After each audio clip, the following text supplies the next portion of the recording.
properly.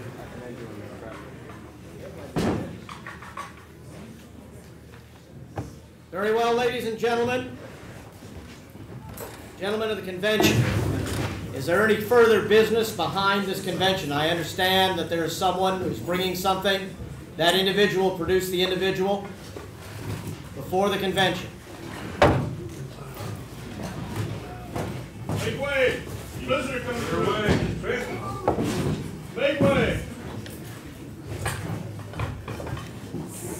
Alamo! Hey, look at what we have here.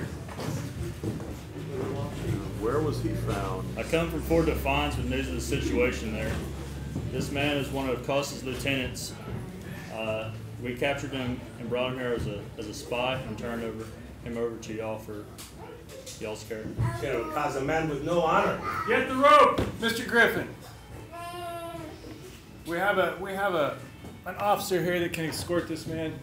Would you take this prisoner and dispose of him, sir? Yes, sir.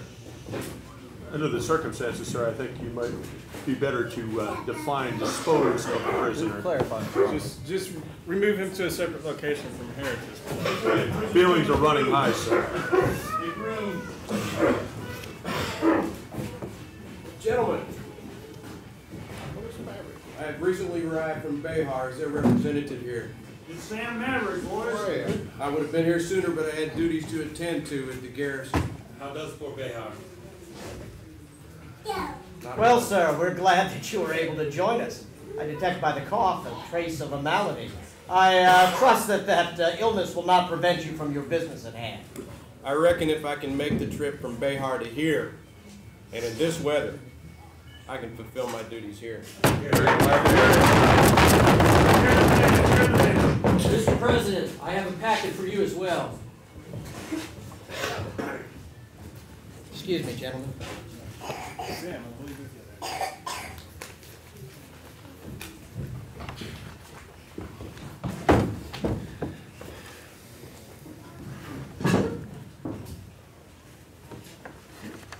Gentlemen, this dispatch is from the Alamo.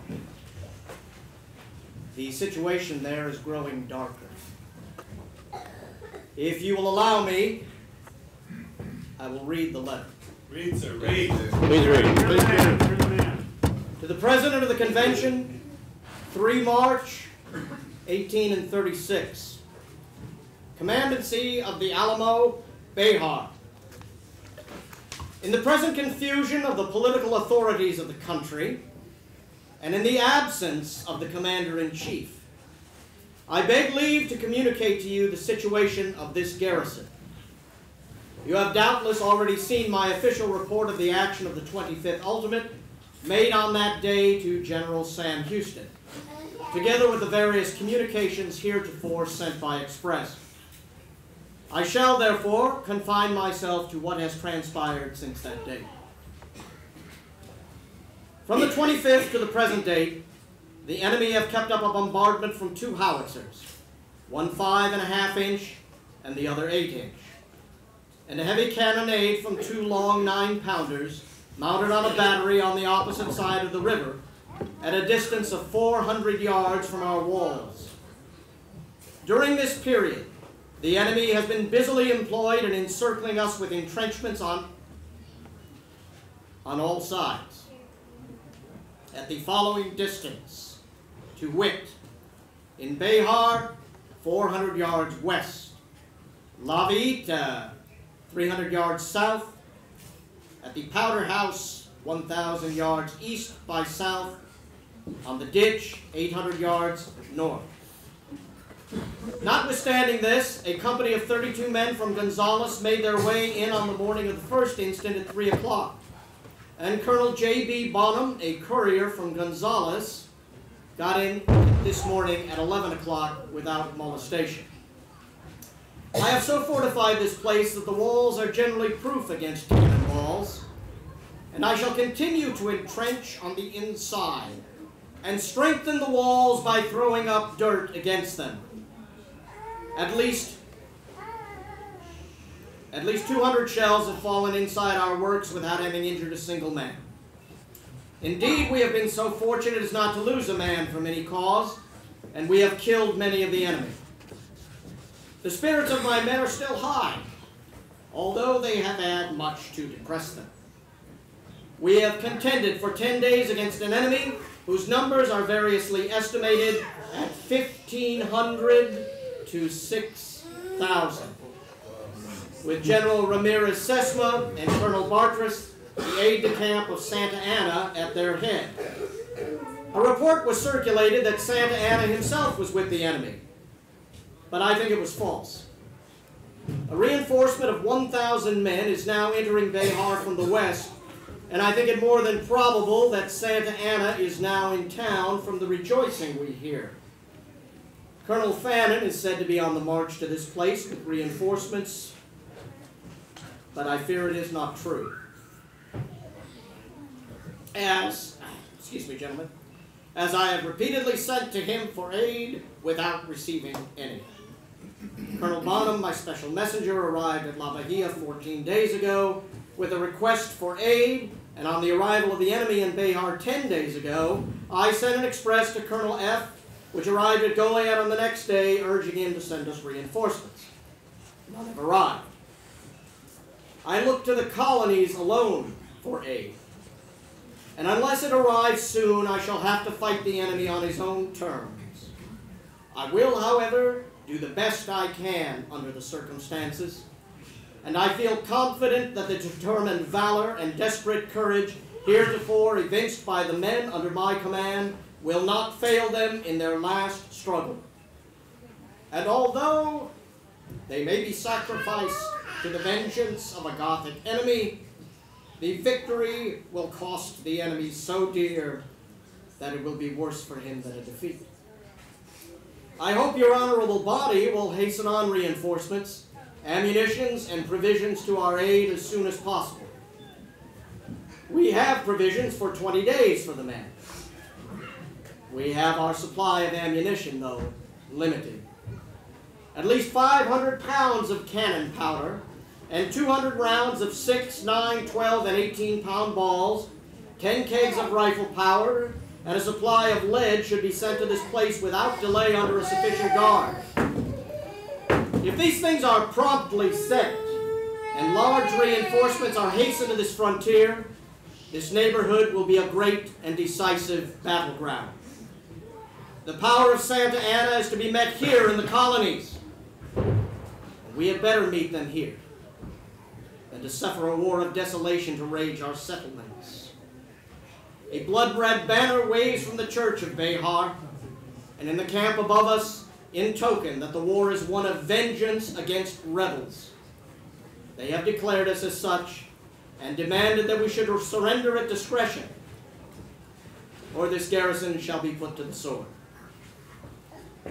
Their threats have had no influence on me or my men, but to make all fight with desperation. And that high-souled courage which characterizes the patriot who is willing to die in defense of his country's liberty and his own honor. The citizens of this municipality are all our enemies, except those who have joined us heretofore. We have but 3 Mexicans now in the fort. Those who have not joined us in this extremity should be declared public enemies, and their property should aid in paying the expenses of the war. The bearer of this will give your honorable body a statement more in detail should he escape through the enemy lines. God in Texas, victory or death. P.S. The enemy's troops are still arriving, and the reinforcements will probably amount to 2,000 or 3,000. Mr. President. Gentlemen, we have heard the report now from Behar. We cannot remain here in relative safety and leave these men to their sad fate. Something must be done. Mr. President, Mr. can I Grimes. speak as a father?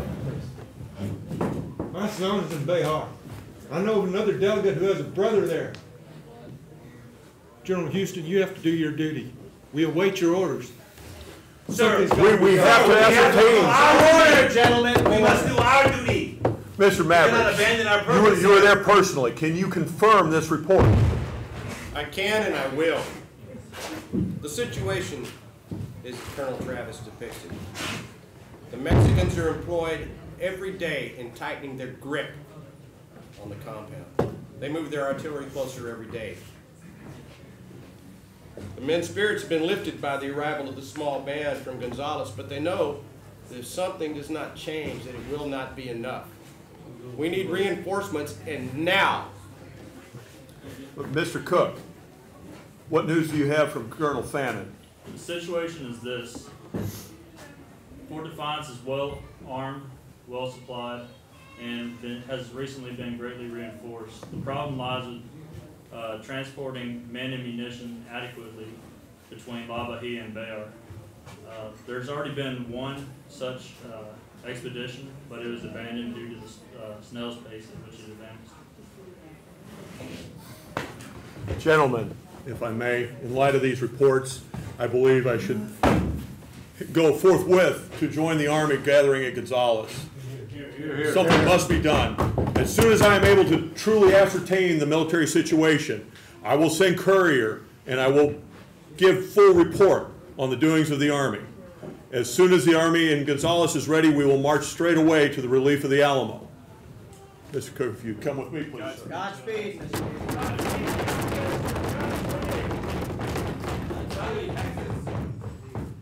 Gentlemen, yes, Mr. Potter. Mr. President, honorable body, we've all heard the words of our countryman, Colonel Travis, and while some may not believe his words to be exactly true about the enemy, I cannot believe that any man with warm blood rushing through his veins would not want to rush to the aid of these brave men. What would you have us do, Mr. Potter? I move that we adjourn and join our countrymen in the field and complete the business of this convention there or elsewhere. This is insanity. This is insanity. How is that any effective way to conduct business? We must stay here in this place and build a government if our independence is to be legitimate. You are correct, sir. We must finish what we started here. Collinsworth. Santa Ana will prevail if we do not finish. Mr. President, We began the construction, we cannot move the shop. can you please read the date of the letter once The more? date was the 3rd of March. Excuse me, gentlemen, as a point of order. Mr. Potter, you still had the floor and had not relinquished it. You may continue if you wish, sir. Will the gentleman yield for a question? Yes. Yes, I'll yield. Mr. President, I would ask that you please read the date of the letter once more. There you are. You agree? Carry on. The date was 3rd March. Today is the 6th of March, correct, sir? That is correct. How do we have any idea that these men are not already dead? What use is it for us to adjourn here and do God knows only what, when the men at the Alamo might have already sacrificed their lives to ensure that this convention continues and that we form a government and that we have laws in place so when we finally achieve victory under our newly elected Major General, that it will be an honorable government and a legal government? What assurance have we of that if we adjourn? Gentlemen, the chair will entertain debate on this particular motion. Should we as a convention stay, form a government here, or should we as a convention adjourn, advance to Behar, assist the defenders, and form a government there? The floor is open for debate, gentlemen. Yes, Mr. Goodrich. I take very much in heed that this was a 3-day-old letter and that my brother, John Calvin, may now be a martyr to our cause along with his companions. As far as our business, this is our shop. The construction is underway. It is not paid to move the shop. Thank you, sir. Gentlemen, we all want to help. But does any of us here know how to put the amount of supplies and men through 7,000 or 8,000 of Santa Anna's regular soldiers? That is what our general is for. Let him conduct the business of the military. Let us finish the business of government to make this nation strong. Here, here, here, here. Any other debate? Very good, Mr. Grimes. Have we not signed the Constitution? No, sir, we have not. We have merely signed our declaration. We've declared our independence. Yes, we have. I wish to solidify something which Colonel Travis wrote and which gentlemen might bear on the vote which we will now take. He says, a blood-red banner waves from the church of Behar and in the camp above us in token that the war is one of vengeance against rebels. They have declared us as such. We have declared ourselves free men and independent. We are not rebels. To solidify what Mr. Childress said, if we abandon this particular post without a government, then we are rebels and a horde not worthy of respect. We must establish a government, we must codify its laws, and we must bear true to our faith of the military being inferior to the civil power and creating a civil government. Therefore, gentlemen, I will put the question to you. Those in favor of adjourning the convention and moving to Behar, a show of hands. Those for remaining here and establishing a government, raise your hands. Very well, gentlemen. Then here we will remain. And Mr. Goodrich, Mr. Grimes, and to those men at the Alamo, our heartfelt prayers. Gentlemen, I can go no further at this particular moment. And I feel it best at this particular time to allow those delegates who have not signed the document to do so. The convention will reconvene at 3 o'clock. Gentlemen, we are currently adjourned.